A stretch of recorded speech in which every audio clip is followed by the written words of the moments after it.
Welcome to Gana's Kitchen. In our kitchen, we prepare low-carb foods for our family while sharing with others the health benefits of using Salad Master cookwares.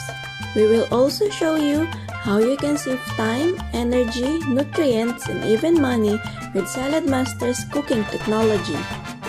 For today's recipe, we will be cooking paksiw na Pompano or Pomfret fish simmered in vinegar.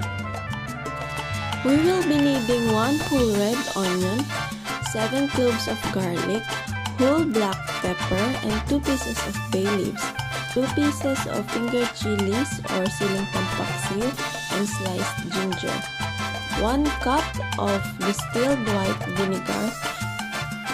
I've also cleaned and prepared my pomfret fish, cut it in halves, and seasoned it with salt. So we will start by sauteing our onion and garlic, and after a few minutes of sauteing, I added my ginger as well as the black peppercorns, the finger chilies, and the bay leaves.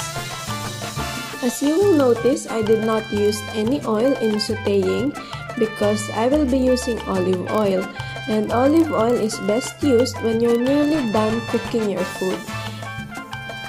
After a few minutes of sauteing, I added my distilled white vinegar, added a little bit more salt and ground black pepper, and let it simmer for a while before adding my fish. I just tried to squeeze in the pomfret fish because they're quite large, and then I added a cup of water. I covered it and let it boil for a few minutes. Since I don't like a soupy paksiw, I cook it a little bit more than the usual cooking time.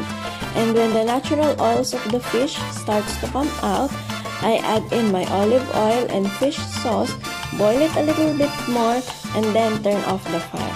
And now we're ready to eat!